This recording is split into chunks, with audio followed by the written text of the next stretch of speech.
Welcome to our YouTube channel premiere next. Okay, let's dive into your sources today. We're looking at Dexter Resurrection. And it really sounds like more than just a revival, doesn't it? Almost a complete reinvention. Oh, absolutely. It's built on one massive, let's be honest, audacious move. And our goal here is just to quickly unpack the core changes, the new threats, and the immediate impact it had. Right. So we have to start with the big one. The thing that changes everything. It underpins the whole 10-episode season, which kicked off July 11th, 2025 on Paramount Plus and Showtime. Exactly. The hook is Dexter survived. Which is wild. I mean, we all saw Harrison shoot him in New Blood. Seemed pretty final. But no, the sources say it was near fatal. So he wakes up, hospital bed. Wakes up and Harrison's gone. Vanished. So that's the giant retcon everything else spins out from. It's a huge gamble. It really is. Instead of a definite end, they've kind of forced him back. Force him to deal with, well, unfinished business. Bringing him back suggests the real villain isn't, death itself, but his legacy. And that legacy hunt sends him straight after Harrison, right?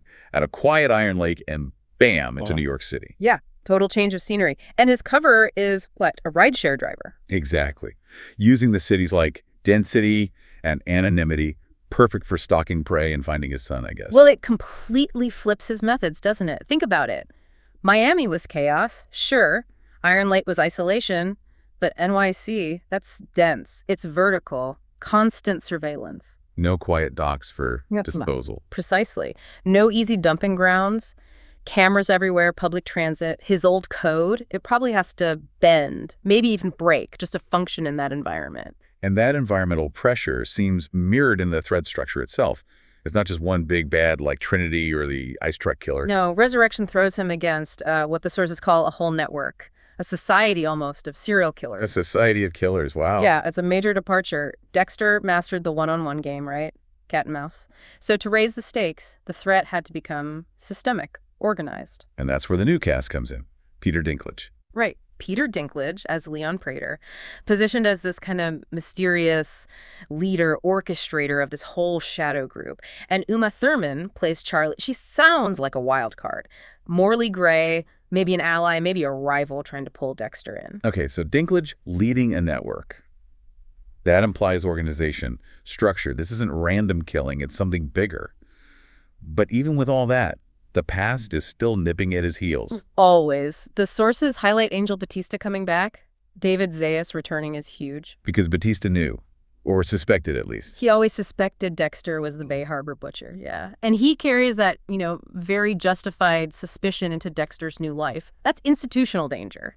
Way more threatening in some ways than another killer. So you've got the network, you've got Batista. Yeah. But the core seems to be still Dexter and Harrison. Absolutely. That father-son dynamic is central. Harrison wrestling with the guilt, shooting his own dad, plus his own dark urges. Does he follow the code or reject it? That's the question. Seems like that drama resonated, at least initially. Became Showtime's most streamed debut ever. Yeah, huge numbers. Over 3 million global viewers. Right out of the gate. Big splash. But the reception was kind of split, wasn't it? Yeah. Critics seemed to love it 95% on Rotten Tomatoes. They praised the darker tone, the NYC setting. Hall, Dinklage, Thurman. Critics were largely on board. Yet Metacritic, which often reflects audience sentiment more, was way lower, 65 out of 100. What's the disconnect? Well, I think that gap shows the risk of the retcon, plain and simple. Critics often appreciate bold narrative swings, the urban grit, the performances they felt. It revitalized the story. Okay. But, a good chunk of the audience might still be hot up on undoing the New Blood finale. They might admire the execution, the acting, the look, but fundamentally question the need to bring Dexter back like this. It's that core premise. So bringing him back forced the writers to go bigger. New city, new kind of threat. And it seems to have carved out a space for itself again, despite the controversy. Definitely back in the spotlight. But the sources leave us with some big questions hanging, don't they? Like what? Well, Leon Prater, Peter Dinklage's character. What's his real endgame? Is he just a kingpin running a killer network? Is he recruiting? Or is he setting up some kind of ideological battle with Dexter's code? Interesting. And maybe the biggest one, Harrison. In the shadows of New York, surrounded by all this darkness, which path does he ultimately choose? That's the real cliffhanger for you to think about.